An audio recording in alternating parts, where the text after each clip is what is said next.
we're early. Sometimes it's good to be early. But our show starts at a specific time. You should remember that. Let's get started then, shall we?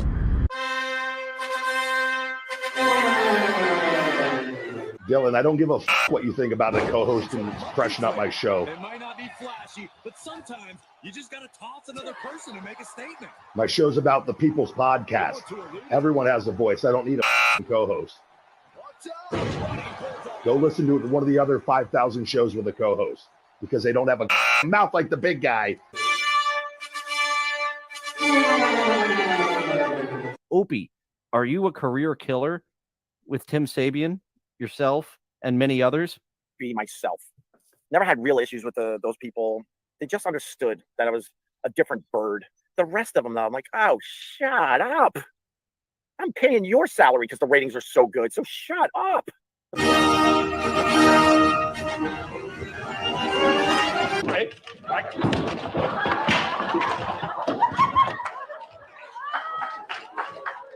Live from somewhere. It's Dillon.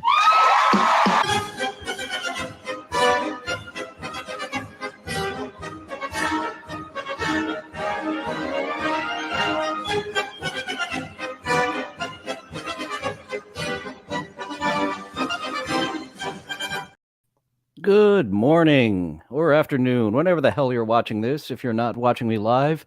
Today, our host is Kevin Jones of Pegwarmers. I am your co-host, Dillon, looking for somewhere to place my second mic. Sit in the second chair. And today we're talking toys with, what was his name again? Kevin Jones? Yes, Kevin Jones of Pegwarmers has been at this for a while. Some of his shows he has co-hosts, and I picked a couple where he is all by his lonesome. Here on this first episode, he is checking out McFarlane's DC Superpower toys. And our second video, it'll be one of two, because this one doesn't run long, of him talking about conventions. And I do have convention experience. So take it away, Kevin.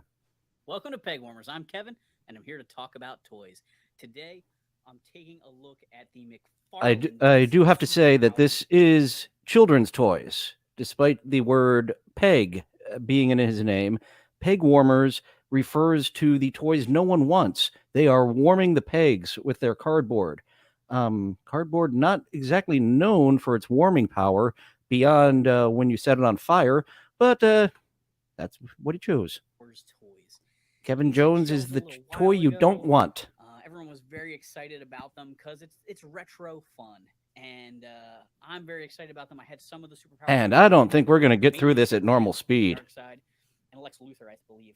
But I did go through a stint where I was... He is wearing his nerdy shirt. I'm wearing my nerdy shirt. It is Pee Wee Herman, Paul Rubin's mugshot. I'm a loner, Dottie, a rebel. He's got him, a Stay Puft Marshmallow Man, and Godzilla. That's a fun, nerdy shirt. Like high school, college age.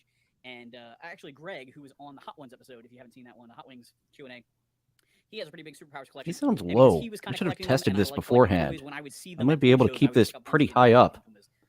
Gifts and things like that for his birthday and things like that. So, even though I don't... Oh, I see. It's because he's so far away from the mic. I have a decent collection of vintage ones that are currently in storage, but I do have a Superman here so we can kind of compare, and I grabbed all the ones I could find. There is a Green Lantern figure that I have not seen. There was other ones I actually wanted to do. I wasn't a big Superman toy guy.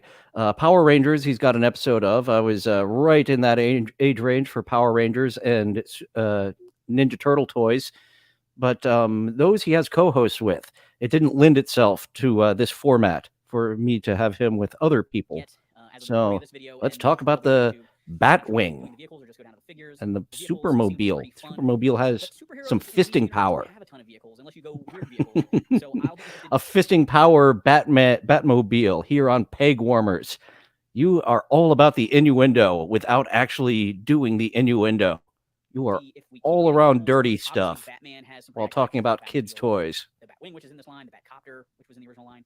You could do Wonder Woman's Invisible Jet. You could do other goofy things like other Supermobiles. Well, everyone owns Wonder Woman's Invisible Jet. It comes with every Wonder Woman. And of course, it comes with every single action figure. You don't need the Invisible Jet. It's invisible.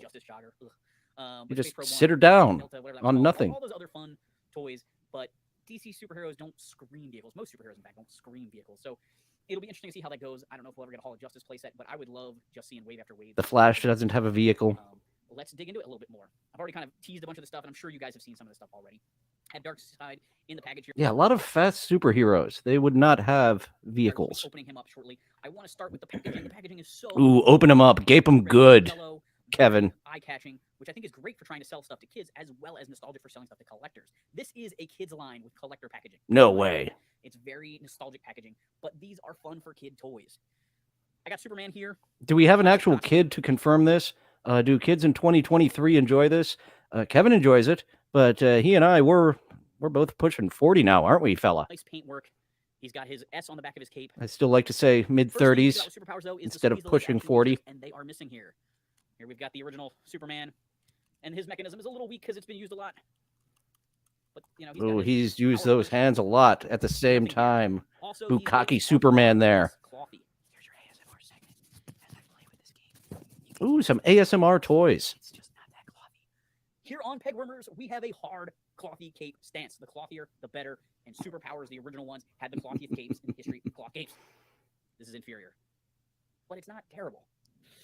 Wave two. It's not please, terrible. Please, Todd, I'm talking to you. Please make these capes clothier. Also, get rid of this little puncture hole in them. That sucks. They're like the little white tags that everyone hates. That they tag tags to close with. There's one of those holding this to the tray. Just let it float around in there. It's fine. It doesn't need to be clipped in. Oh, where's my hairy shear? I could use them but already. they're not as anywhere near as fun. They're so stiff and rigid. They don't have that nice like flutter to them the same way. You got to be stiff and rigid if you're going to be a pegger. They do still clip on very much the same way, which is great. So it's not a bad execution, but I'm hoping they can maybe source some different material. Very much like the Kenner Superpower figures, we have head articulation. We have. What about the Barbie ear? I do in some ways like that. The Kenner and the Barbie ear. You know, the Superpowers ones. It was hard to pose because the action feature would make one arm go backwards and the other arm would go forwards. That's not necessarily a bad thing. I don't have to have action features, even though that's iconic. They have hip joints. They have knee joints. These knees do have pins that are exposed. That's Still not the joints I'm looking for. But I get that as a cost-cutting feature. Still looking to expand your team? Oh, and Tackle every he's initiative commercial with a freelance heavy. talent who will seamlessly join your 5 minutes in our first commercial, so But the new guys we'll have 3 commercials in 15 minutes. Maybe a little bit wider. So they don't blend in perfectly, but I do. Not as bad as Conrad. Some of the new Damn you, Conrad Thompson. I was a fan of yours. Stop loading your 10-minute videos up with commercials every 2 minutes.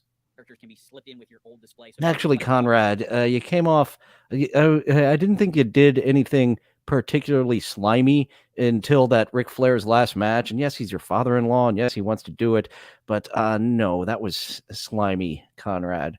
That was the first time I went from thinking, you're just a good old country boy to, you're kind of a slimy country boy, aren't you? If you don't want to be completist, but you want to expand that old Superpowers team, you could get the new Green Lantern or future characters that they might make. I'm very interested to see how many original Superpowers figures will get remade and how many new figures will get made. So we've looked at Superman. I've got his card back right here. His card back really does scream that retro look. It's got the same artwork as the original one. On the back, he has a little bio and a cross cell, very similar to the original. Very cool. Next up, we have Batman. And it's interesting because Batman is marketed with Greg Capullo art. That's not Batman. A very modern. That's a card. Batman, not your Superpowers, voiced by Adam West in a Filmation cartoon style. And the figure is a little bit different. He's got a different shape to his cowl. He's got a bigger chest. He doesn't have the back. Looks like the Return of the Dark Knight. What did they call that one? His chest is just a little bit too big for me, and I don't think they're using the same as Superman. So that's really your chest is a little too big for the ladies a lot of the time there. If they were using the same parts for some of these guys, ooh, look at that post-production. The original figures, I'm not totally sure. It would make sense. There's just something about him. Maybe it's just the neck that's too short that makes the chest look too big. I haven't quite figured it out. Yeah, he does have one of those like Paul Bearer necks, doesn't he? Paul Bearer completely lacked a neck. Oh yeah, Superman has a considerably longer neck. So maybe that is the biggest part of the problem. It's hard to compare. So we're just going to be Paul Bearer. Yeah. Something up with that neck. You're right. The problem is his neck is too short. Is that Capullo's artwork style? Does Capullo... Maybe it's too thick. He's got the Kurt Angle neck. Kurt Angle said people used to make fun of him. A lady would draw a smiley on her thumb and say, "Look, I'm Kurt Angle," because he's a thick-necked fucker. Draw him with a short neck. Maybe we can get another version of Batman, maybe with the classic light blue or black at some point, and maybe we can get a. Blech. It seems silly because Batman's the guy you want to make and repaint a million times without having to retool him, or maybe just retool the head to give him a little bit of a different style.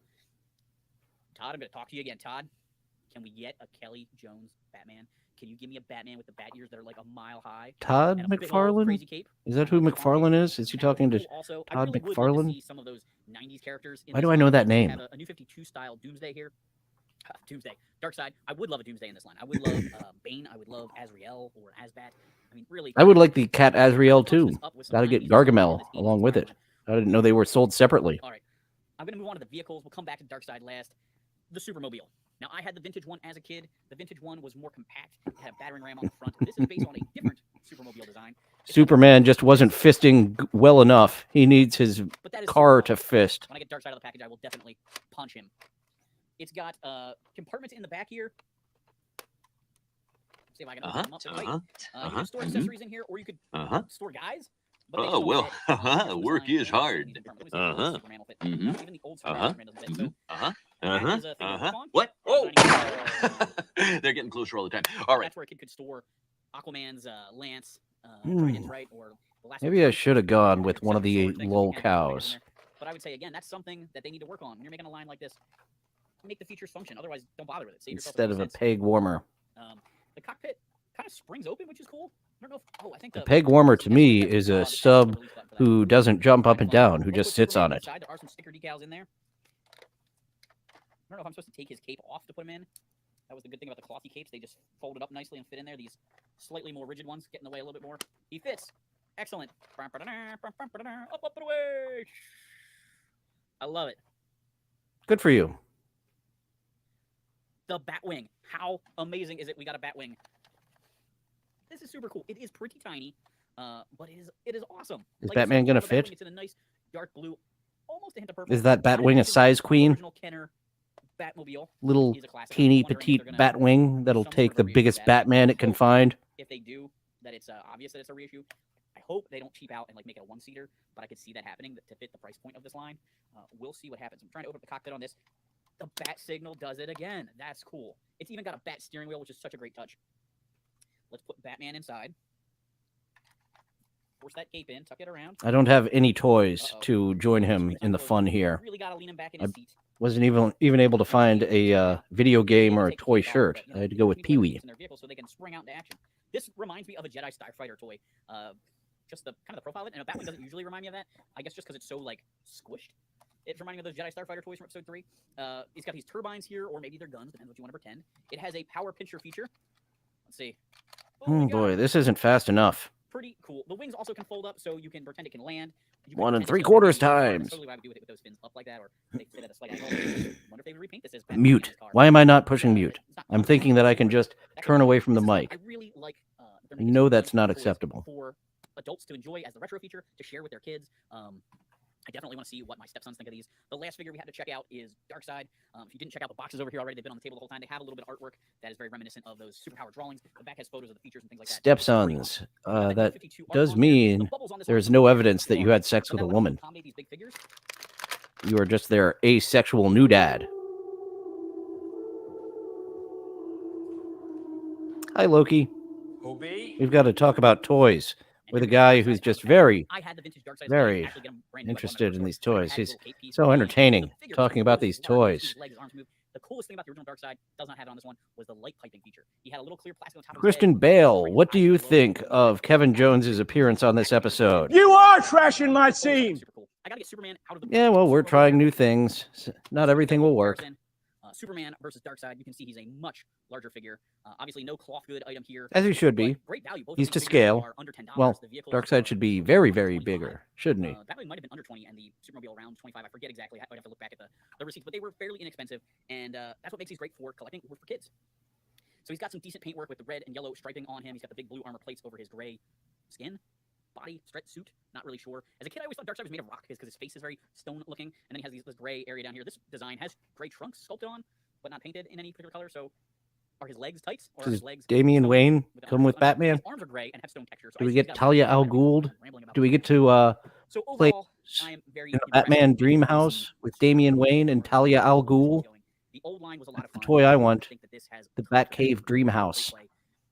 Batman's home life. They are a Walmart exclusive line. So you can only get them at Walmart. I think eventually that will time out, kind of like the Masters of the Universe figures, the Origin figures were at Walmart only. So I don't know if that will mean that we'll see this. I just want to keep playing Harry Shearer over and over and over again. Something down the line will hit those other stores. But don't necessarily sleep on this if you want a key character in a key outfit, right? If you want that Greg Capullo Batman, don't miss out. Or the Batwing. If I collected the old superpowers and didn't want to rebuy stuff, characters I already have in Darkseid, I would definitely at least be getting this. This is my top buy from this line for sure. And he fisted Darkseid. That's what he wanted to do the whole time. You're supposed to fist on the other end. Fisting doesn't go in the mouth. It really does help make a big difference for producing a show like this. Yeah, I can't do it either way. With the punching fist or the sex fist. That's... All right. Yeah, that's one of the ones I was... should I go with that one or should I go with Too Many Games? Fuck it. This one is the one... I'm Kevin, and I'm here to talk about toys today. Let's take it down to 1 1/4 speed. Maybe he'll be... On Pegwarmers, we are talking about vending at Evergreen and... I can't hear that name without laughing. You seriously named your show about toys, kids' toys, pegging. You have pegging in the title of your kids. That is such an obscure term I'd never heard before, of the unpopular toys being peg warmers. I did an episode quite a while ago with Jordan from GeekAnything.com about vending at toy shows. And I talked a little bit about vending at Evergreen Antiques Toy Show, as well as a sale I did at my own personal house when I was getting ready to move.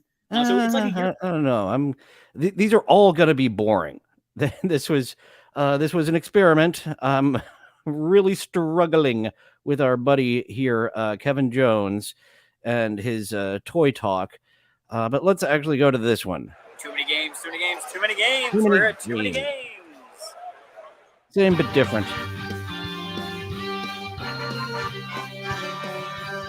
Welcome to Pegwarmers. I'm Kevin, and I'm here to talk about toys, or trying to find toys at a video game convention, as it were. This week, Mint on Card. That's what a comedy friend out in Los Angeles, Jeff May, calls his nerdy comedy night. Mint on Card is a good name. Pegwarmers. No, I absolutely do not think in 2023 Pegwarmers is a good name for anything other than a Pornhub category. This week, I'm talking about Too Many Games. Too Many Games is a video game convention held in Pennsylvania. Oh, I was thinking it was Greater Balmer. Philly Expo Center in Oaks. It's the same location as Magfest. which is another Magfest is in Balmer. And Too Many Games is massive. They rent out the entire convention center for Too Many Games.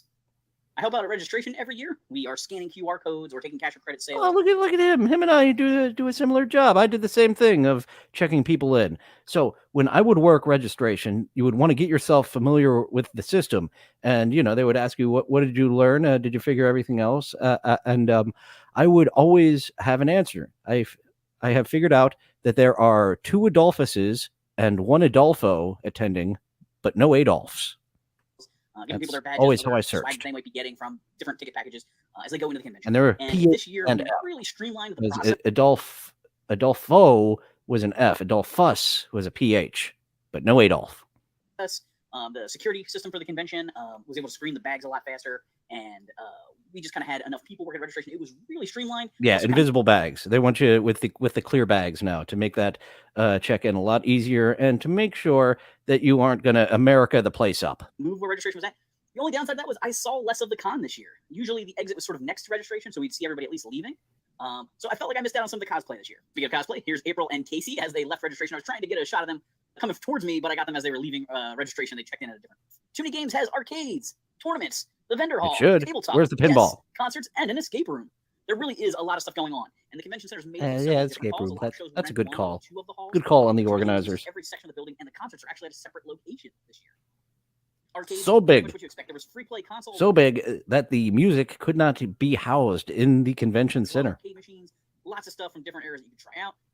Tournaments, you could sign up for different tournaments, playing different games for high score, things like that. Competing in Street Fighter, with a bracket tournament, always a lot of fun. The tabletop area. I came in 4th place at Too Many Games in Street Fighter. I'm the best Seattle Street Fighter there is. Haven't heard from our buddy Darkseid Phil in a while. Those episodes weren't getting a lot of views, but I need to cut those up into clips. I have been irregularly cutting these episodes up into clips, and it's just a strategy to get people more eyes on this. It's harder to get people to watch an hour of me co-hosting with Darkside Phil, but at a minute to 7 minutes a piece, a lot easier to give me a chance. There's also some like companies And that make I their own games. have been slacking. Guest area, of course, they always have a lot of celebrity guests, and I'll highlight a few of them as we get going. The concerts this year, there were 3 main concerts: Rex Viper. Ooh, oh no, not Rex Viper. So that's the Angry Video Game Nerds band. And this must have been the first time that they played together, because they got together over the pandemic and would each be in their individual screens, like I am and our buddy Kevin over here is. And the first time they ever played together was in front of a crowd of hundreds, which they exaggerate. I think they might actually believe it, of 10,000 people. The room held hundreds. Oh my goodness. Yeah. Go on. Rex Viper. I'm happy that you found something that makes you happy again, James Rolfe, after the Angry Video Game Nerd movie killed your passion for filmmaking. Band, Psycho Stick, who I've enjoyed a couple of times at the show before, and Crush 40, who is known for doing music for Sonic the Hedgehog. It's a good day to have a good day. Start the morning with loaded up with commercials. Our buddy Kevin Jones is getting paid. Oh, that would really? You're gonna put a commercial in every 2-3 minutes? For their Toxic Crusaders, you Conrad son of a bitch. Slime there if you signed up for info about their game, but they're making a beat 'em up game based on the Toxic Crusaders cartoon. This is actually being made by those hacks over at Screenwave, those unfunny people who took over creative for the Angry Video Game Nerd, got the license, and they're making a Shredder's Revenge type of game with the Toxic Avengers Saturday morning cartoon. The ultra-violent, definitely not for kids, Toxic Avenger had the Toxic Crusaders cartoon on Saturday mornings right between RoboCop and Rambo. Oh, Saturday mornings in the late 80s. What a time. Tune style with a lot of nods to the... I guess I'm curious to give them a chance. I have not seen Screenwave, a Screenwave game before, and the fact that it's based on the beat 'em up of Shredder's Revenge, it has the potential to be something.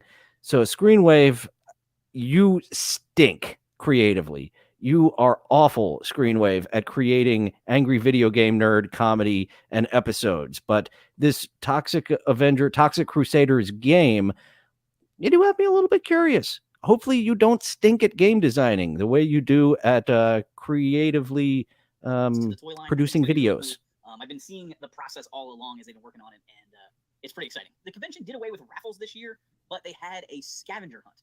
And you could go around the convention, all over the whole convention, there were QR codes hidden kind of in each section. And as you scanned them, it filled in a message. And when you had the whole message filled in, you could go to a... All right, another thumbs up to the event organizers. I haven't heard of that scavenger hunt with QR codes before, but yeah, thumbs up to these Too Many Games organizers 2023. Oh, 2023. So no, that was not the first performance of Rex Viper. I'm curious to see that performance of Rex Viper, just like I'm curious to see Corey Feldman coming to a town near you. He's touring, and oh boy, do I want to. Can I? Oh, those songs are all copyrighted. I can't bring them to the fucking show. Damn it! Like Cave and a bald man. I'll bring him to someone else's show who doesn't care about the DMCA strikes. Procure a Too Many Games 20-sided die while I was there. I thought this was pretty neat. It's got a special Too Many Games D-pad controller symbol there instead of the 20.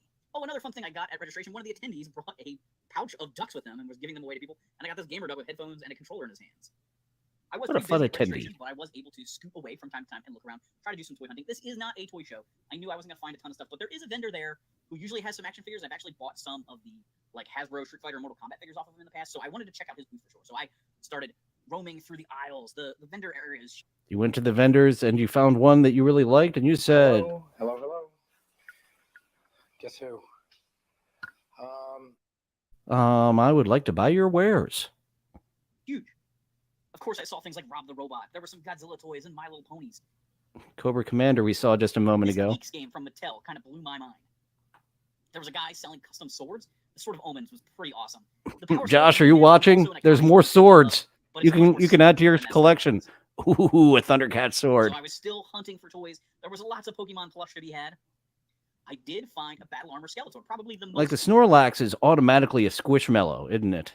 on-brand retro toy for me. Just that I a found huge fat I stumbled Pokemon onto pillow. Yes, Linkara was there from atop the fourth wall. I've had a chance to meet Linkara a couple times before. Linkara, is he?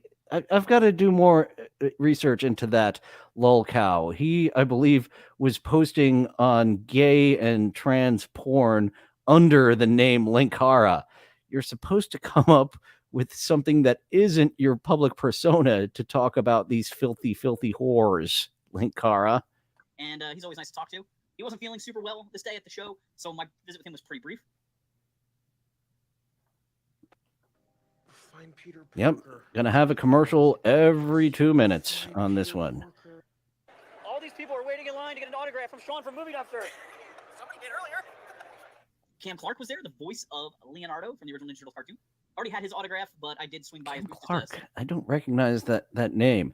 I thought they were all famous voiceovers from back in the day. The voice of Solid Snake was definitely one of their top tier guests this year. He had a huge line.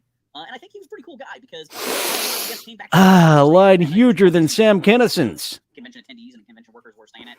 A lot of the guys Sam Kinnison had a joke all about people taking up different lines. Up here, a little one for you. Oh, Sam Kinnison's here. Love me some Kinnison. Force of nature. Telling stories about his voice acting career. And I just think that's awesome when a con guest really gives their fans that kind of attention. Charles Martinet was there, the voice of Mario. It's me, Mario. I can't do it justice, but he was there. He's been a guest there once before, but always a huge draw. I mean, how can you not want to get an autograph from Mario? I finally found the vendor that I was talking about. This guy always has cool stuff. Let me look at the double dragon figures he has. He has Army Men from the game Army Men, and they're not just like standard plastic single piece Army Men, but like actual action figures. I think Army Men Sarge's Revenge. That was fun. I think that was on the original PlayStation mostly. I had it on the N64. They had a port. So like I said, the Mortal Kombat Street Fighter figures, he has some of the oversized figures like this Sonya Blade. I flipped it over. I was trying to remember who all was in this line. And check out Sub-Zero with this sort of normal human looking head, and he had that figure. And it's a figure that I would buy because I don't have very many of the oversized guys besides Sonya. She might be one of the few I have. But his thumb was broken and there was some marks on him and stuff. So I did end up passing on him. But that was my holdout, my hope for a great figure at the show. I ended up really not. Have you seen my baseball? Oh, this one vendor had some. Someone tell Ray DeVito we found his baseball. And this Superman game looked pretty cool. So some of those random board games, I would be going home with them. Hand in hand with toy collecting. It just is a niche that overlaps a lot, kind of like movie buffs and toy collectors tend to overlap a lot. So in the comments down below, let me know, do you collect video games or do you collect video game related merch? There was a lot of cool stuff at this show, including some custom toys. This one vendor had this crazy Buzz Lightyear custom that looked like Venom had attacked him. He had some 3D printed Pokemon figurines, as well as these other art pieces that he made from the Mario cake pan. I'm not sure exactly what. Chrome Mario. In the comments down below, let me know if you collect retro video Serve games. your vegetables up on Chrome Mario. Like the retro merch. I mean, I'm always blown away by the old Nintendo marketing materials. You know, school supplies and little figurines and all that kind of stuff. The old Happy Meals from Mario 3. You know, that stuff always just kind of makes my day when I see it. I know this was kind of a short episode, but I just wanted to show you around this con. Too Many Games is an awesome event every year, and I can have a good time at a convention even if it isn't my core fan base. I've had some great times at anime conventions, and again, anime is another one that overlaps with video games and toy collecting things like that, but I'm not like a diehard anime guy. So let me know. I just want to keep playing Harry Shearer. I get the urge to play the Harry Shearer drop, even though I've already dropped it, and it's a long drop, so I shouldn't be playing it a bunch of times per episode. I always say that if you've never been to a convention, you got to find a convention related to the thing that you're into. If you're a golfer, if you're a collector, whatever it is you're into, find a show for you. You will have a great time spending the day. What an odd recommendation. Your first convention, go to a convention that you're interested in. Don't go to a coffee convention if you're an energy drink guy. Day with people with the same interests as you. On a recent trip to Target, I had to. And I do have to say, there's a lot of swag to get working at those conventions. I've still got so many hair care products, and I haven't been using it since I moved here to somewhere. And I need to visually to the world again. Marvel Legends that definitely needs to be inducted into the Hall of Pegwarmers. The comic book style. Belladonna and Riley Reid, for me, they are inducted into the Pegwarmers Hall of Fame. Release of this character. probably most famous for Actually, I don't remember Belladonna doing a pegging scene. She was a lot of definitely an anal queen that was of the time, but pegging really wasn't as big as it currently is over there on the Pornhubs. in the Guardians of the Galaxy movies is just not selling. My local Target had a pile of them. Sorry, Yondu. Only the diehards want you in your comic form, and there just aren't enough diehards for you to go around. A couple of toy news articles grabbed my attention. We want Michael Rooker Yondu. I mean, if there's a choice between Michael Rooker and non-Michael Rooker, you want Michael Rooker. Was announcing a new Star Wars Young Jedi toy line. This is a new line, I assume, tied to a media release for young kids. It's got very cartoony art style, and I assume it's got content to go with it that, you know, little kids will be watching on Netflix or Disney Plus or wherever they get their iPad fodder. But the toy line, what they showed was a plush Yoda, a plush version of a character named Not even Baby Yoda. Yoda. As well as a range of kitty lightsabers. These are scaled down, they're shorter. The lightsaber handle is smaller because they're aiming for that, like, For those pegging beginners, these are smaller lightsabers. demographic. I don't know if this makes These are not the long, thick lightsabers. These are the lightsabers for people just getting into pegging. sense. I get it that parents my age like to push Star Wars on their kids. We like to, you know, buy them a Baby Yoda or whatever and kind of introduce them to the world of Star Wars. But I don't know if at 3+ you're going to create Star Wars fans that are going to be fans for life. What Star Wars is to a 9 to 12-year-old is very different than what Star Wars. Getting very philosophical. Let's try that again. He's getting very philosophical.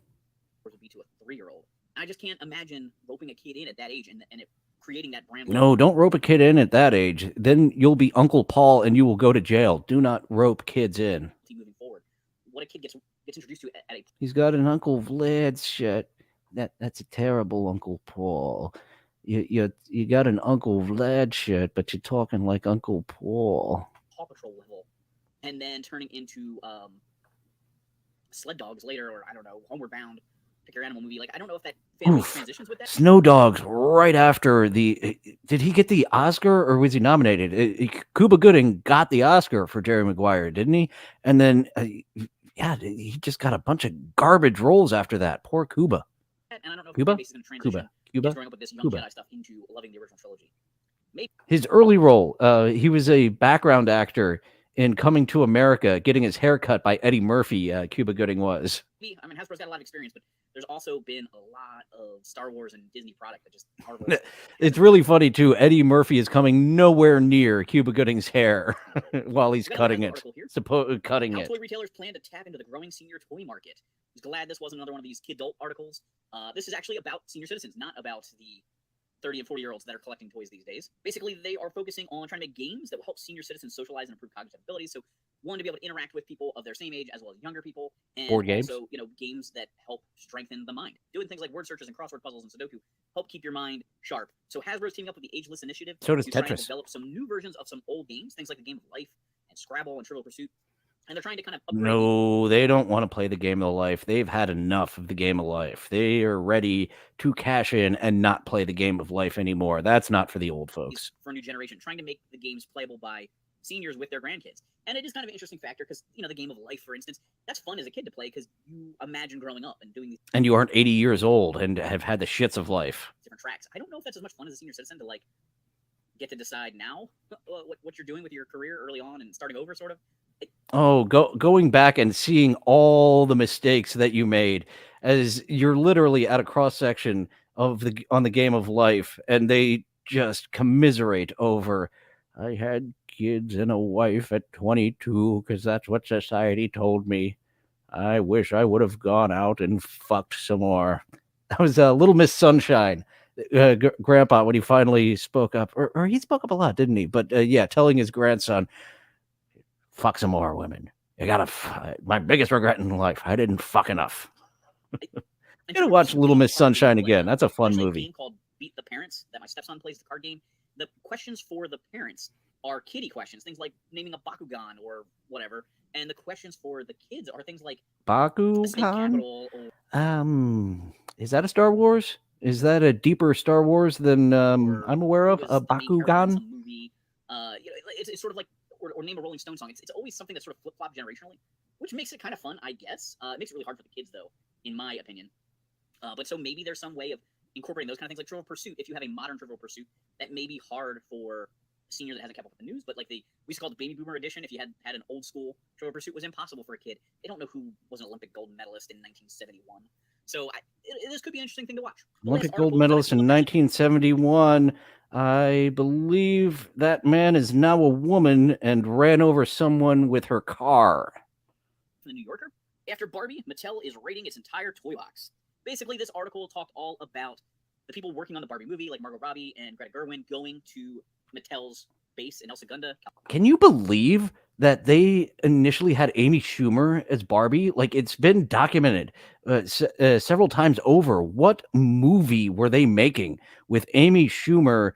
Not 2009 Amy Schumer, like that one maybe, but Margot Robbie is just phenomenal in everything she is, and she's absolutely gorgeous, perfect Barbie.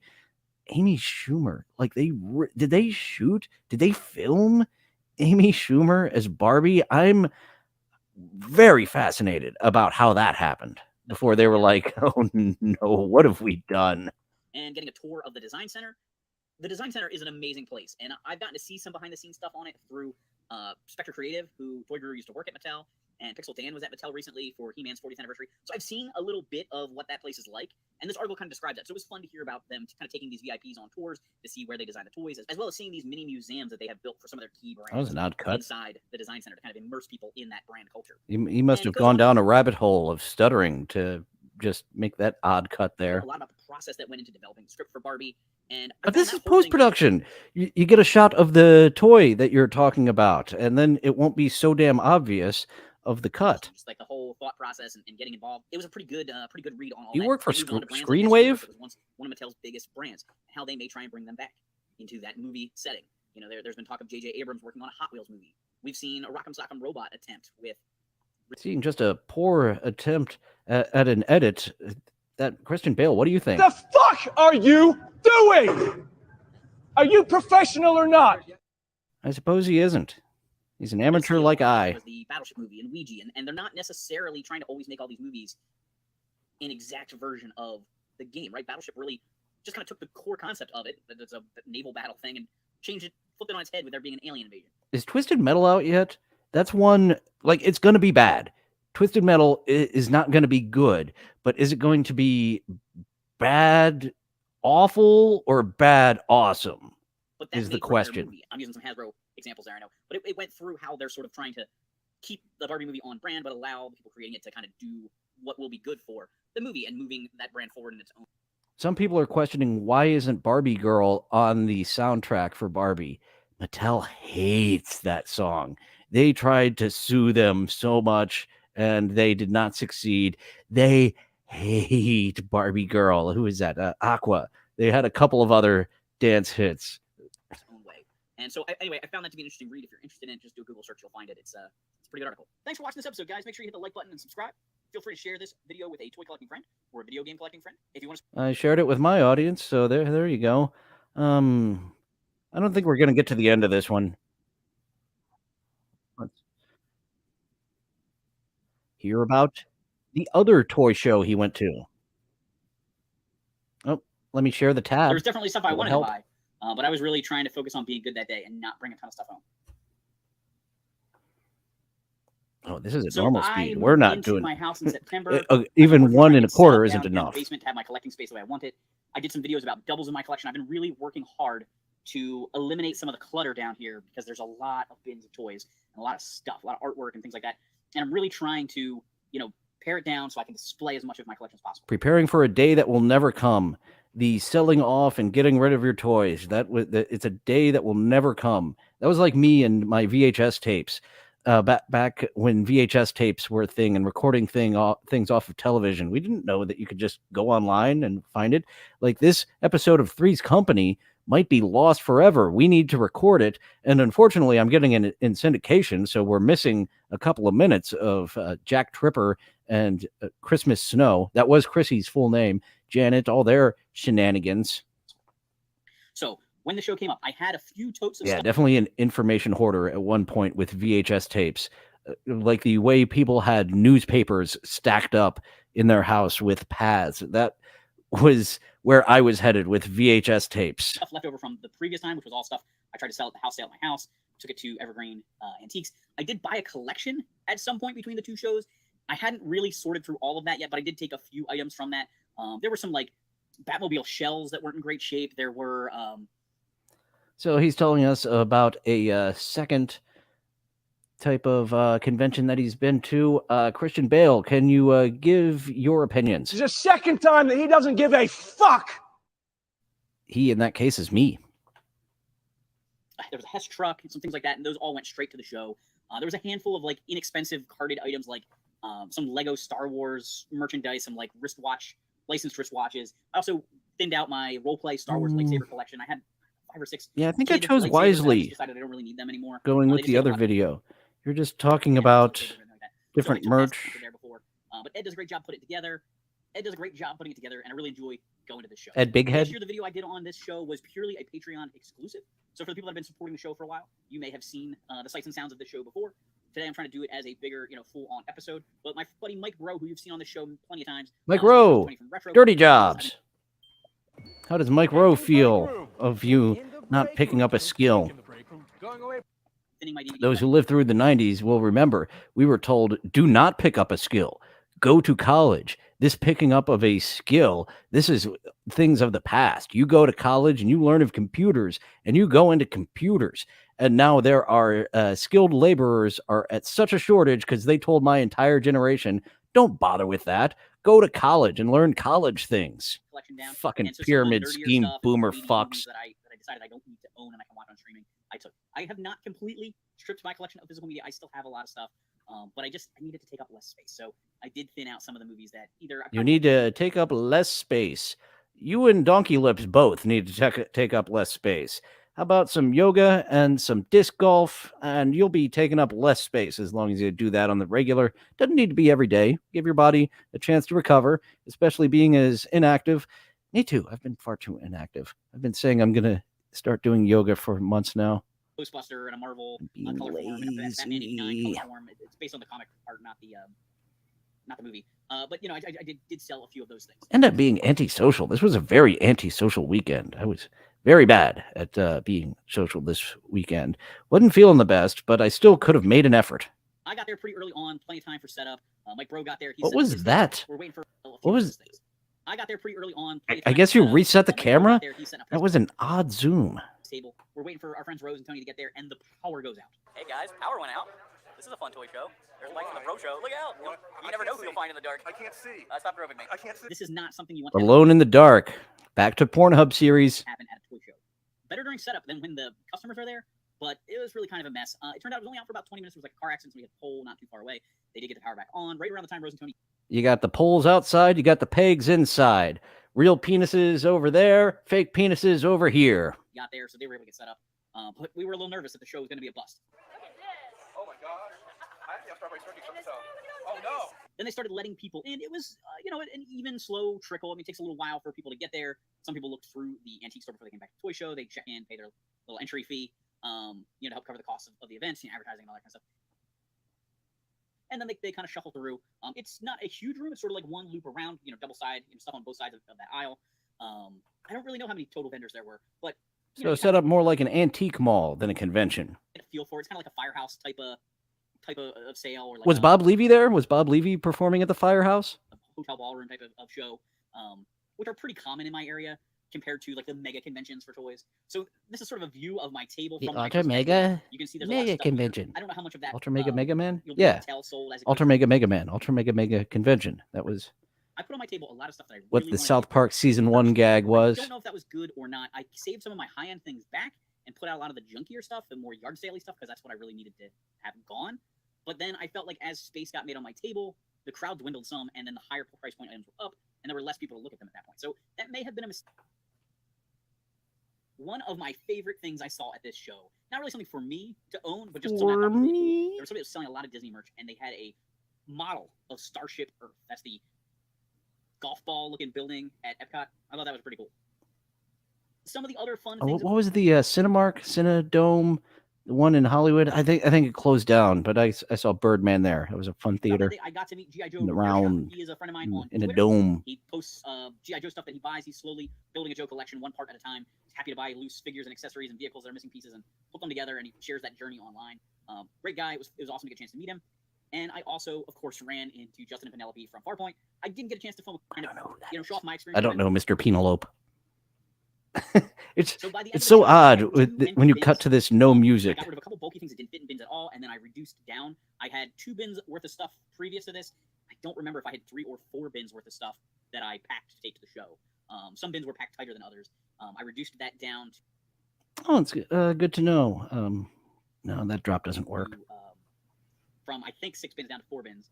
And then the dollar bin, when I came home, I actually threw it out. I had sold a fair amount of stuff out of it, and really the stuff that was left was really pretty junky. So I pitched that one. So I really went from 6 bins down to 3 bins, I guess. And that's pretty productive. The DVDs, I ended up donating them to the thrift store. You know, any ones that didn't sell to fellow nerds at the toy show. I just decided they could just go. I'm trying not to warehouse a lot of this stuff. I was really trying to, make you could just go while reducing my load as a collector. I do have plans to take some... Reduce your load. In that case, there are certain foods to increase your load, and there's certain foods to decrease your load. Auction house in the near future to unload a little bit more stuff. It was stuff I didn't take to that show. I had set a few things aside as I was going through stuff, and I also have a pile over here. I have like 3 bins worth of Power Ranger toys. I'm thinning my Power Ranger collection. I've been setting up. Thin out their numbers. Right now, I have like a book. If I still had the Power Rangers that switch their heads back and forth, that was a neat one. I'm disappointed that I allowed those to go at a yard sale. Same with Super Shredder. I had Super Shredder from the original Turtles, and I'll come to find out that was a rare Shredder that we just let go for very cheap, probably 50 cents or less at a yard sale. Let's. What does TikTok think of this guy? Pull over now! Yeah, let's pull over. Let's get away from Pegwarmers. Thank you for telling us about events and stuff that's going on. We are going to head over to some TikToks about toys. And which screen do I like? I like this screen for those. And I still need to make a background instead of making that a banner. I had all weekend to make that a background instead of a banner, and I still did not do it. So let's see what's going on with the Spider-Man figures from Marvelous Stop Motion. Got a little stop motion animation going here. I just really like her, and I don't know what to say to her. Just go up to her, man. Just go up to her. What? Just say anything? Say anything. Okay. Your ass makes me forget about my dead parents. that is an incredible ass they put on Spider-Gwen. Surprised that the curvy ass made it all the way to the end. That seems like something that you'd start as a joke, and then waiting for someone to tell you to knock it off and stop making Spider-Gwen so sexy. This is a kid's toy. And we have a toy photographer here. What was your name, sir? Amusing King does toy photography. We're putting it on mute here because he has the Indiana Jones theme going. And he actually does. There's a few photographers on TikTok that do some amazing work with toys. And yeah, just very much knowing how to work the lens, the lighting, and the background. He probably has some dust off. Keep that away from Ari Shaffir. Yeah, there's his dust off. Ari Shaffir would not let him get to the end where it kicks up dust like that for that nice ending pose that he got. We've got a couple more. Cannot talk about toys and TikTok without getting to the toy toilet. Uh-oh, gotta go. I'm pretty sure there are many TikTokers that got on this trend. We got to start it from the beginning there. I don't want you to miss any of this fantastic video.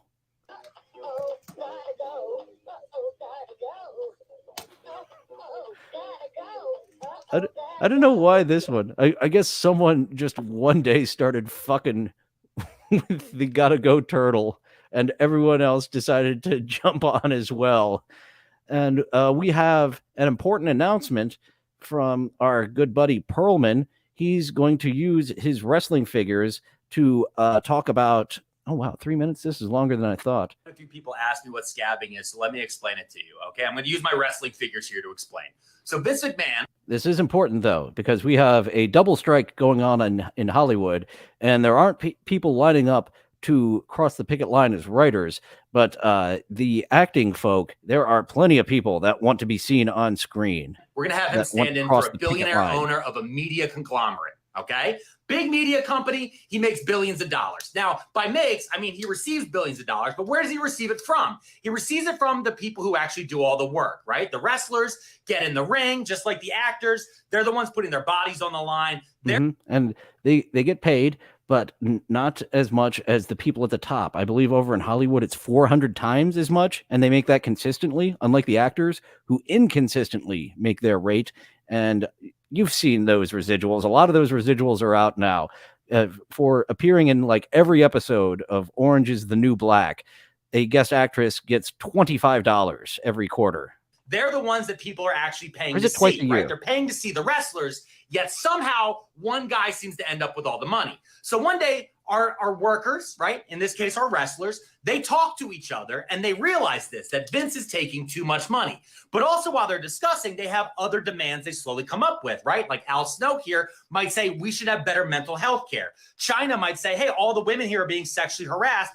A lot of them by a billionaire owner. Maybe we should have a protection written into our contract about. Yeah, that's become a write-off now. Part of the expenses of WWE are Vince McMahon's penis. He really has spent a lot of money. Steve Austin might be saying, hey, I'm tired of being hit by cars all the time. Maybe we should have workplace safety. So all of them agree that a guy like Vince McMahon won't listen to them unless money stops coming in. So they all agree to stop working until Vince gives in to their demands and he agrees to a contract with all of them. And what Hollywood is experiencing now, there will be no fall premiere. And as I have said before, let Los Angeles die. All those ultra-rich, completely delusional assholes who want to replace actors with AI, let them have their AI wonderland. Let Los Angeles die. Move out. They're trying to starve you out. Move somewhere else adjacent to Atlanta, New Orleans. Probably not New York. It's really expensive there. Or Chicago, where they do have a film industry, and you can set up camp there, get a regular job, and then when things eventually stop, the strike eventually stops. It's got to eventually. You will be set up somewhere else, and Los Angeles will be dead. Let's do to Los Angeles what the motor industry did to Detroit in the 80s.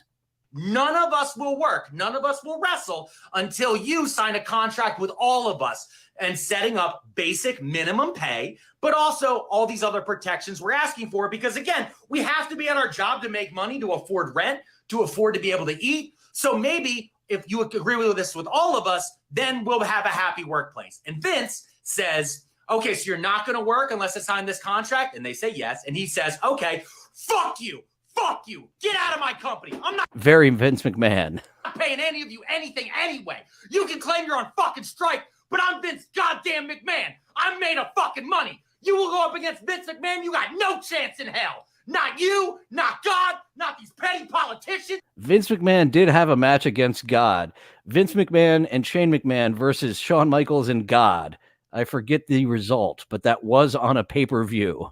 Nobody. In fact, you think you're the fucking stars? No, I'm the stars. I make stars. I'm going to bring in fucking outsiders, and I'm going to pay them more than you until you're fucking penniless. I control the media. I control Hollywood. I'm fucking Vince McMahon. You think that you can come in here? And that's what these guys are. These guys are scats. You see, guys like Al Snow and China, the people you like to watch, as far as Vince is concerned, that doesn't matter. He can put anyone. They're just cogs in the machine that he controls. So he can bring in a new world order of wrestlers who can then walk in, and he can pay them millions of dollars more than the average person. Like Al Snow's not making that much money. Who the fuck actually wants to watch this guy? But he's... A lot of people wanted to watch him in 98, not so much in 2000. Al Snow was actually very popular for a short amount of time. Goldust, too. Goldust was like the number 3 good guy around that time. And yeah, just so much going on. Some things they followed up on, some things they didn't. And Al Snow and Goldust just fell down the card. He's necessary for the day-to-day business. So he'll pay these guys temporarily a shit ton more money than he used to pay the old wrestlers until these guys don't even have a place to live anymore. And then when they crawl back to him and say, can you please rehire us? He'll fire all the scabs and pay these guys even less. And that's how the Hollywood strike is working out right now. They want to pay somebody some money to do something and then get everyone to crawl back. So let Los Angeles die. That is my opinion. Due to Los Angeles, what the motor industry did to Detroit. Let's do it, folks. And one more talk before we go out. Once again, a sexy clown, and she also is kind of playing with toys. Let's hear her, how she's coming along with her AI. Everyone's probably thinking, where has Sprinkles been? Well, I've been busy working on creating an AI that will talk to me and make me feel better when I'm sad. So we're still in the beginning stages of learning artificial intelligence, and I'll show you how far along I got. So if I type in my name,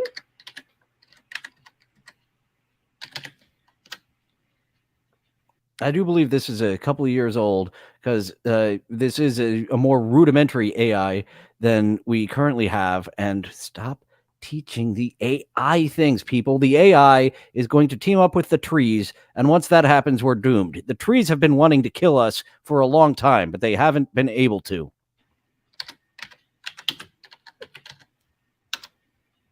oh, as you can tell, me. Let's get that. My name's Sprinkle. How can I help you? I'm sad. Kill yourself is what the AI says. It's very logical. This is a logical machine. How do you cure sadness? Death. Duh. As you can tell, me and my AI are still a little rocky. I still have to work on a bunch of little bugs, but hopefully when she's not angry at me, we'll get this figured out.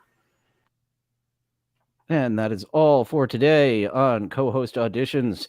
It was a little bit of a slog getting through all those toys, but that's why our good buddy, what's his name again, Kevin Jones of Pegwarmers, needs a co-host. That's why I think I saw Tony Hack the Movies. I've seen Tony Hack the Movies be entertaining. When I saw him with Screenwave, like they just suck.